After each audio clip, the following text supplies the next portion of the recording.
Aloha.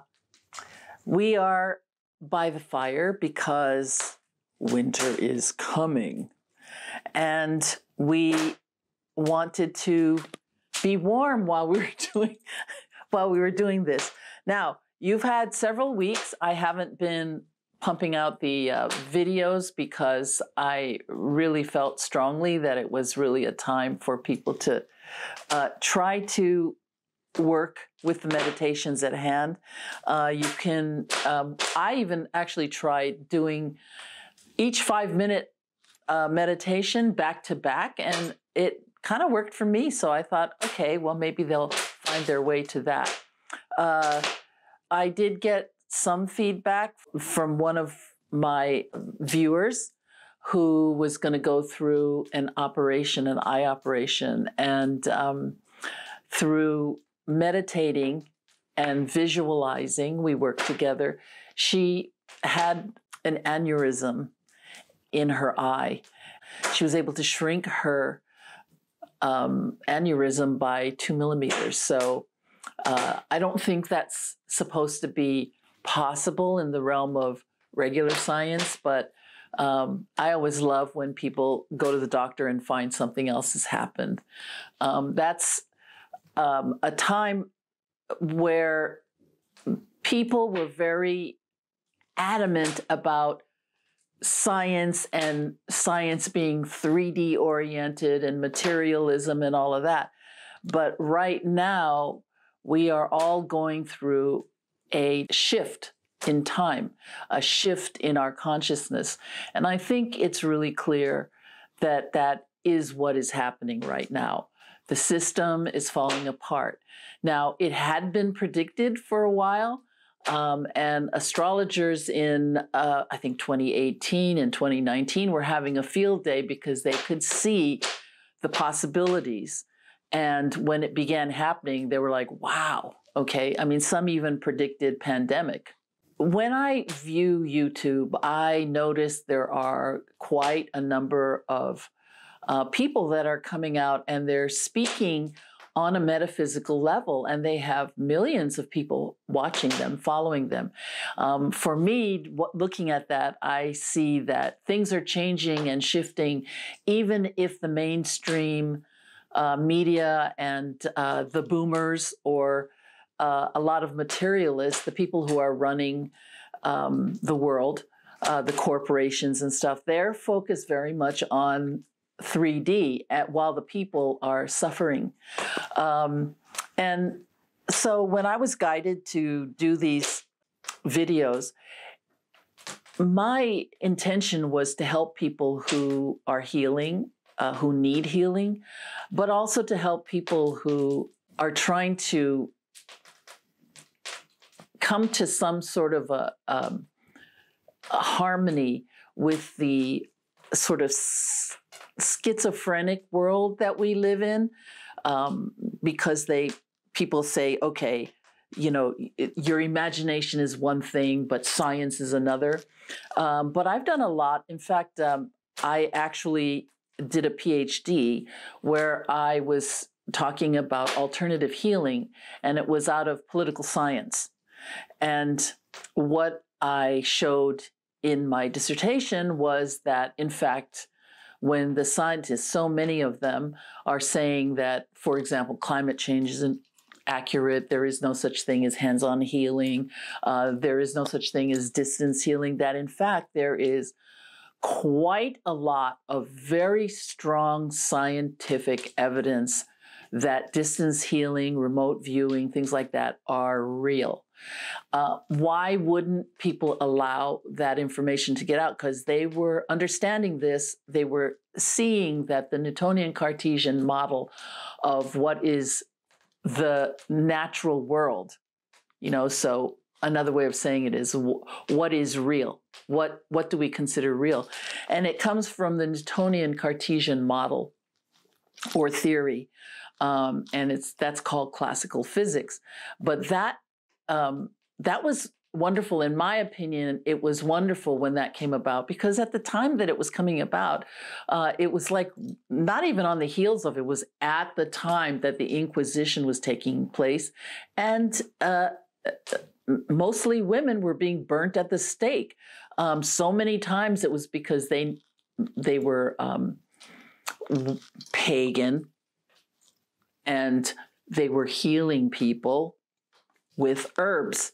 And which, because it doesn't have anything to do with their Christian God. So now, all these hundreds of years later, we realize that that was very backwards. And I think what was great was the classical physics model, because it kind of put the church in a position of having to monitor themselves. And so the witch hunt died down. Now, there's all kinds of witch hunts happening right now, Russia. And, so we have to stop giving our power away to what other people are saying is real. But at the same time, I do appreciate the science.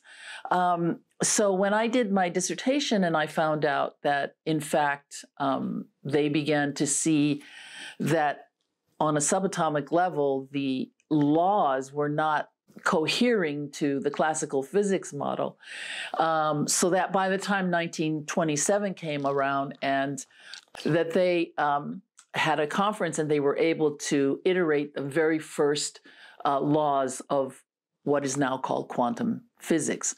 But the double slit experiment happened in the early 1800s, and they began to understand things like electromagnetism and how subatomic particles work, and etc.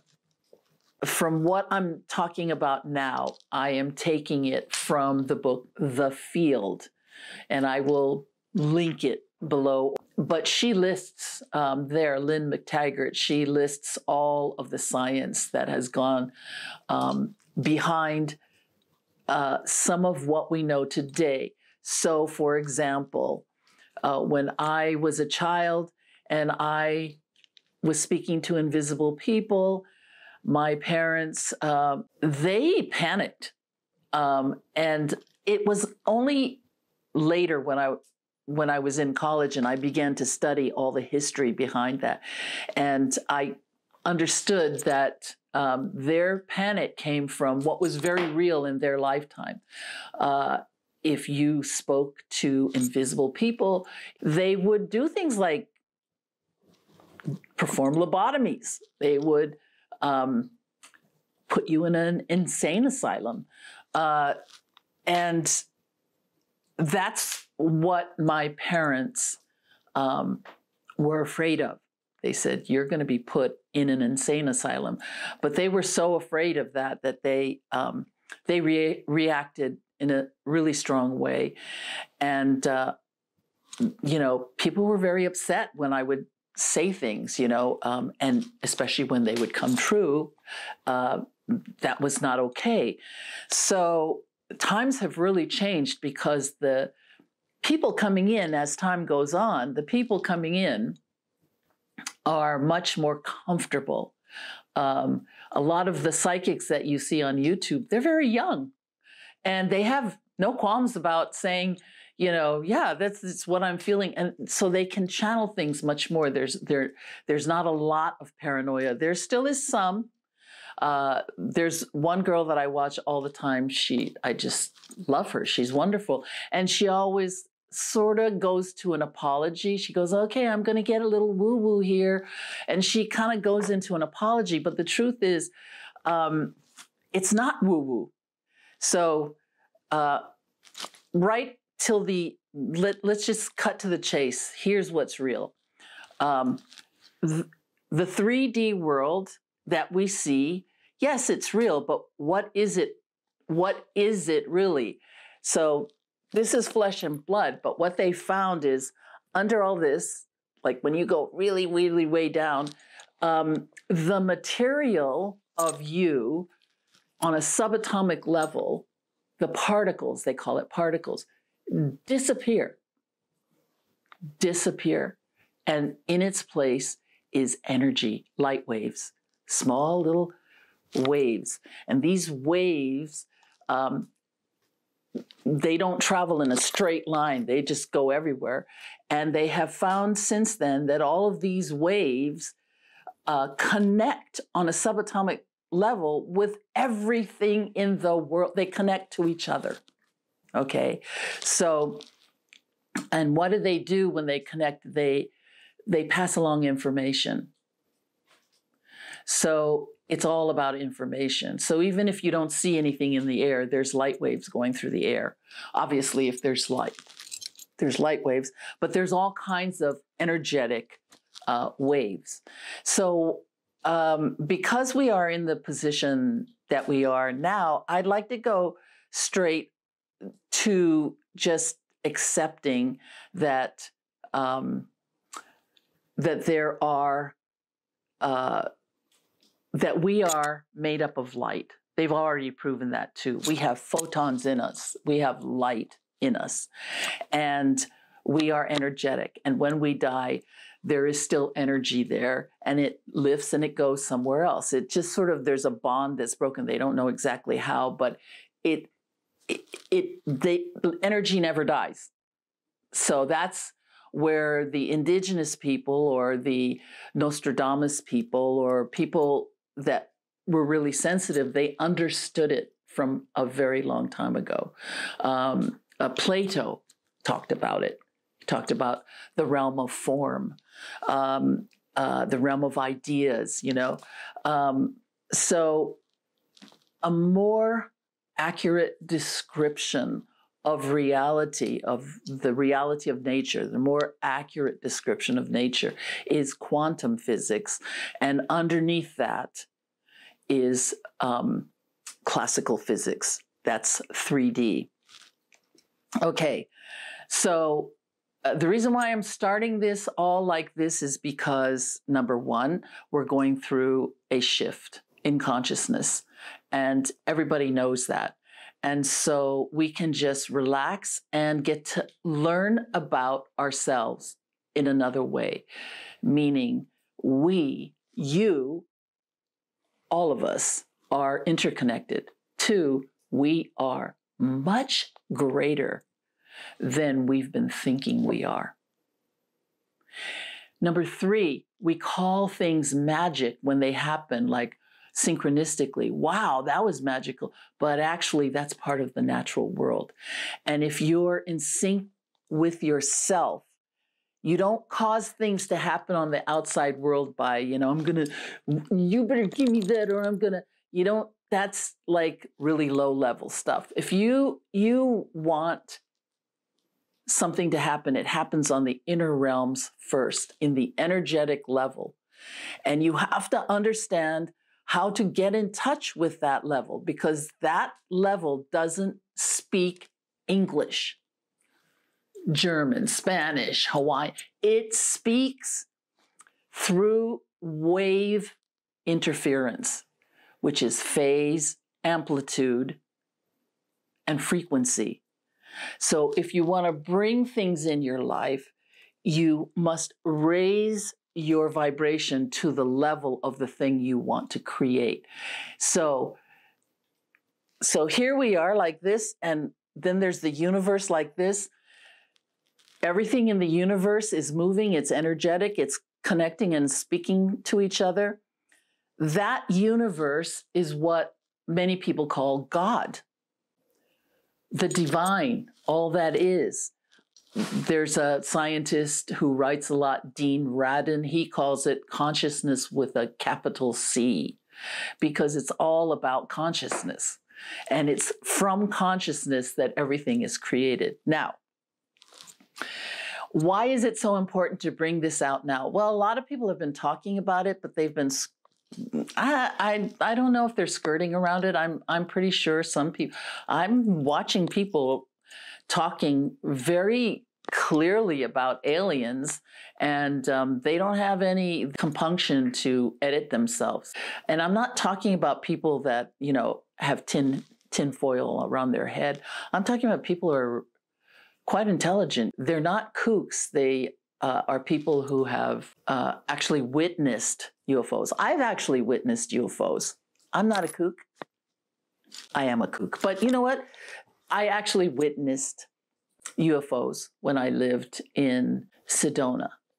Most people in Sedona, they've witnessed it themselves. So I think it's time to just recognize that this is part of our evolution, right? We've evolved from, I guess, Neanderthals, Homo hominids, or I remember what they told us, that it was only us coming from Homo sapiens that, but now they find actually there were Neanderthals living side by side with, I don't know if they're called Homo sapiens at that time, but there's also a Davos line, an Australopithecus. There's all these different humanoid type races that were existing at the same time.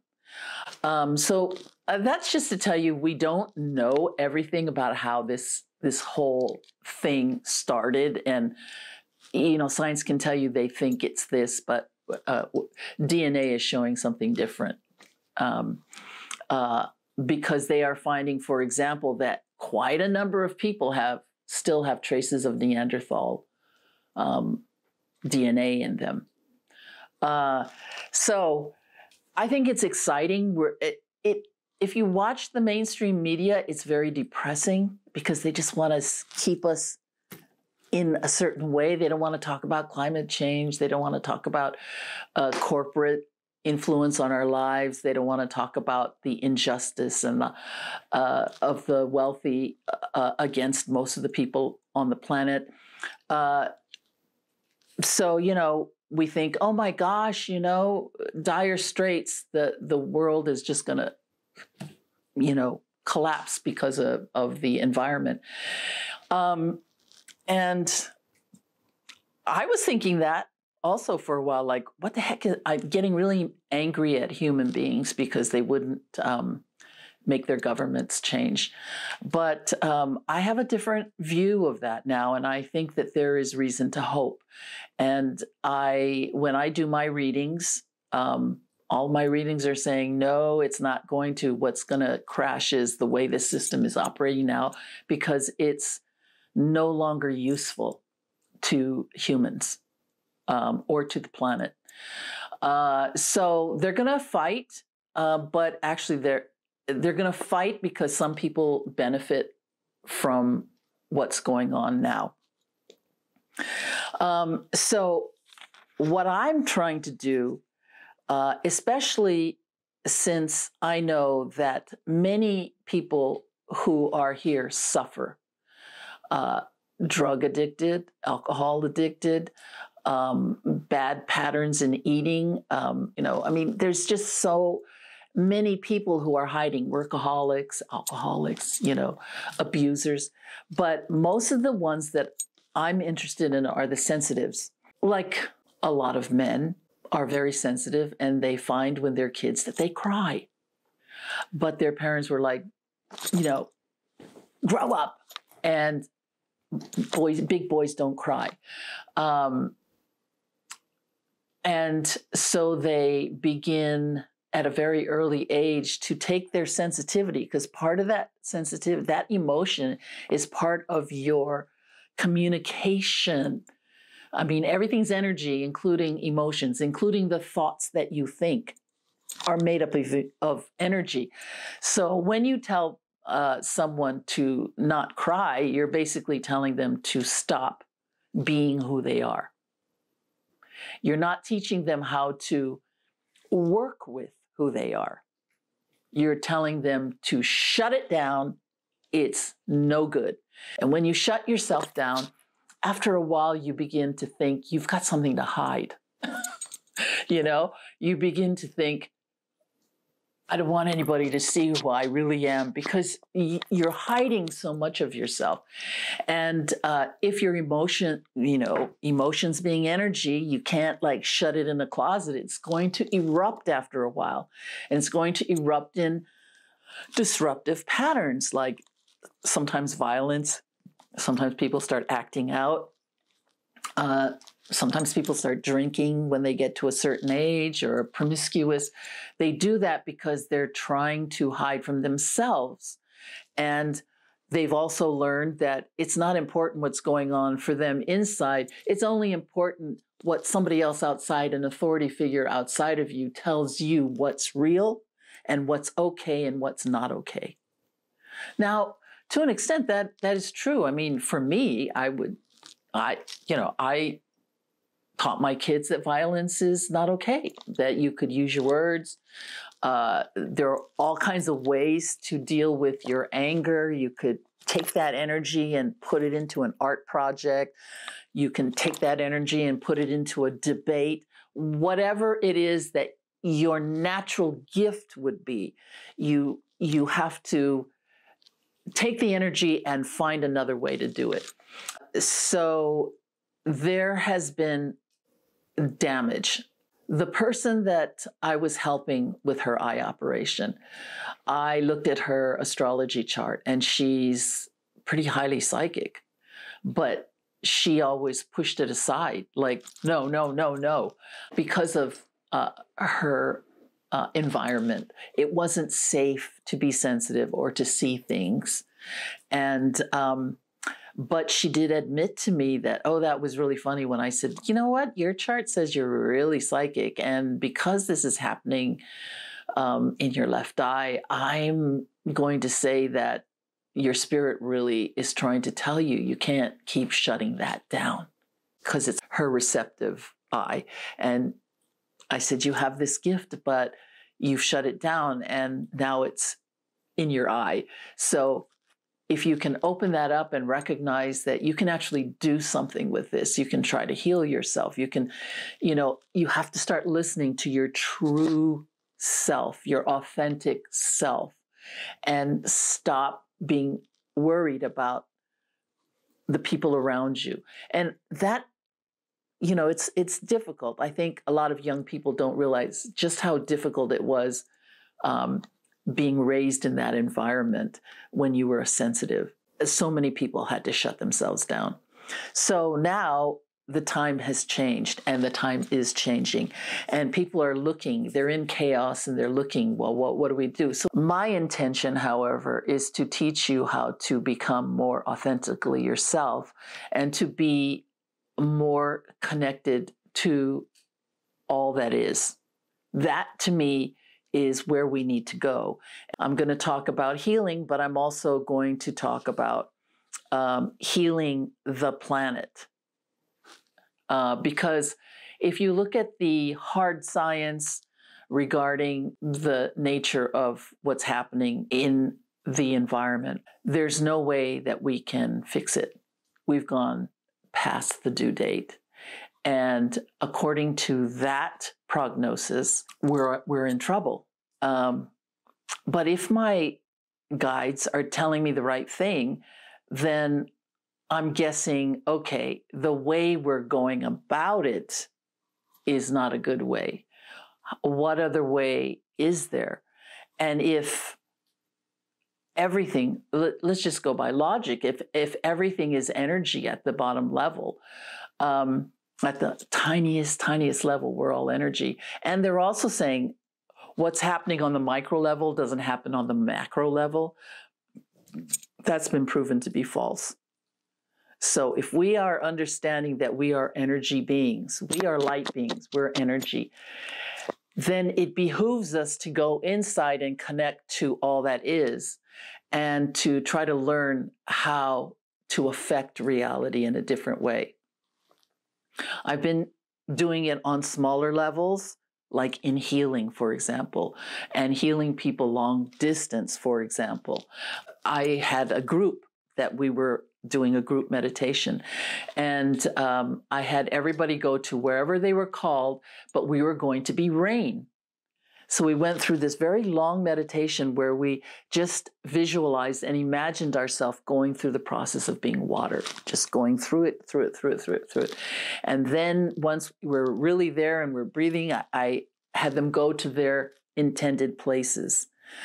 And two of us went without knowing it. We both went to the same place. And at the time, we went to California, where there had been a drought for 6 years. And so she was very excited about it. And, we ended it, and she called her girlfriend who lived in California. And it started raining that night. And then it just started raining so much that a week later she goes, you guys got to do something and stop. I mean, there's floods everywhere. There's whatever. So that was important. I wondered if it was a fluke, but now that I know more about quantum physics and more of the things that have been proven, I realize, the shamans of old used to call rain. When shamans called in rain, if they said they were calling in rain and they couldn't call in rain, do you think that, they'd be considered good? I mean, people believed in their shamans because the shamans could call in rain. And I know that that's possible because after that incident, I practiced it several times and I was able to call in the rain. More of the science came out. By the way, while I was doing my dissertation, it was really hard to get some of this science.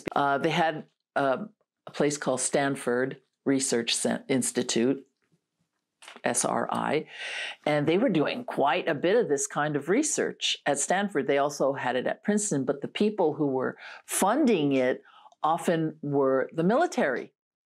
And they had sort of non-disclosure things in there. If you were the scientist, you couldn't publish it for about 20 years or so because they wanted to use it. And in fact, it was the military who were using remote viewing. They were doing that successfully.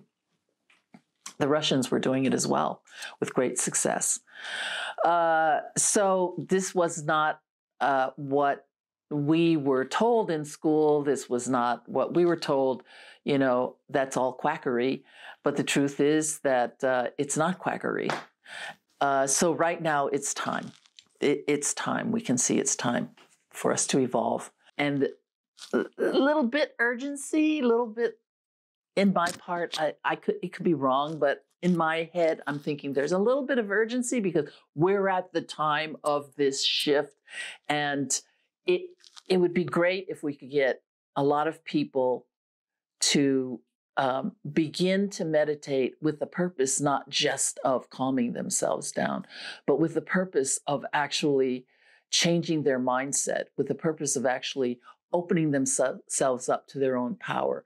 And when I say power, you can see just by all the Marvel and Netflix, everything that's coming out, with the avatars and all of this sort of thing, it's in the collective consciousness. People really understand, just like X-Men. I was so happy when I saw X-Men because I said, you know what that means? They're talking about the fact that we all have gifts that we do not, that the people who want to just be in control, they normalize. No, you have to look like us. You have to dress like us. You have to be like us. And if you're not, you're kind of an enemy, and we can't give you all the rights that you should have, just like everybody else, because you're kind of more primitive than we are. So, let's put you in prison. That kind of stuff is going on. But with the advent of X-Men, the subconscious message going out is like, guess what, you guys? You all have talents and gifts that people are going to be afraid of. And now is the time to start bringing it out. Don't be afraid of it. If we all do it together and bring our talents out and our gifts, it's going to be a new world. And people are doing it already. So let's just move forward and let's do it. Let's teach our kids. Let's be more loving. Let's be more okay with the fact that things in real time are different than what we're being told. And the more you are your authentic self, the less addicted to substances you'll have to be, the less unhappy you'll have to be, the less feeling like you have to hide yourself you will be, the more joy you will have. So, and I feel that through these meditations, we can actually co-create a place where we can live in peace. And we can heal the planet. If we all do it together, I believe our consciousness can heal the planet, because so far as they're talking about healing the planet. If you watch, I know not everybody likes him, but he gives some information that's interesting, which is Michael Moore's last one that he did.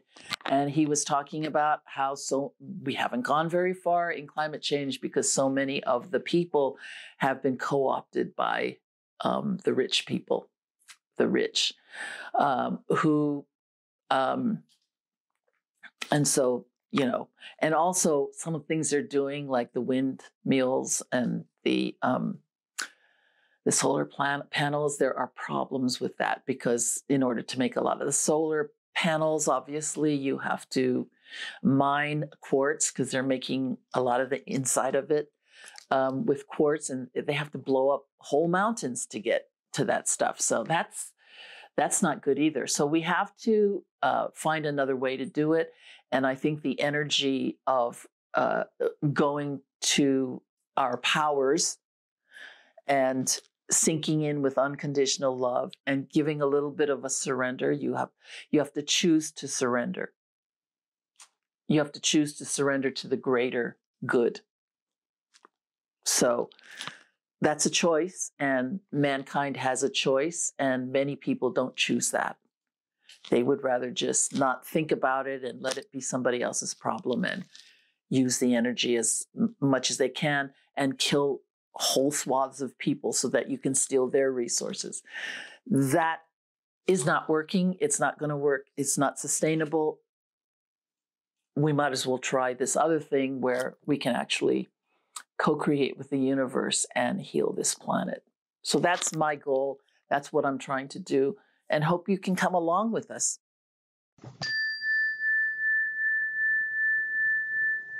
So to summarize, I'd like to put out my intention for the kuamo'o section of my meditation segment. And I will include this written intention after each of the 5 kuamo'o meditations, so we can remember what our intentions are. The kuamo'o segment of my 3-part meditation series dives deeper into my overall intention for this vlog channel, which is to contribute my part towards a collective effort to transform, shift, and evolve consciousness by supporting your remembering of how to harmonize your inner world with the divine mystery, by providing various techniques to support your awakening, familiarity with, and understanding of how you communicate with the universe, by offering meditations that support a balance of body, mind, spirit, and nature, by engendering curiosity of and discussion about, and therefore greater access to,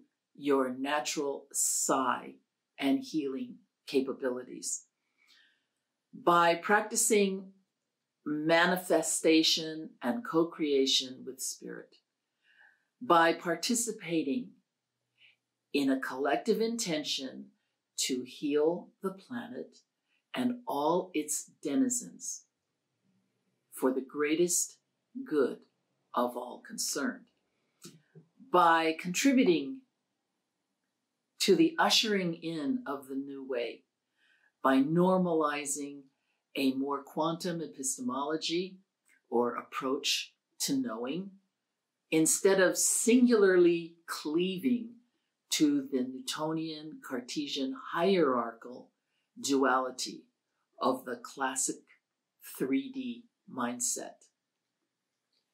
Let us build and awaken to our healer, shaman, new way co-creation together. Let us surrender collectively to and be guided from the will of unconditional love and the greater consciousness that embraces us all. My spirit bows to the universe in you. I love you all, my shaman family. Ahuyo.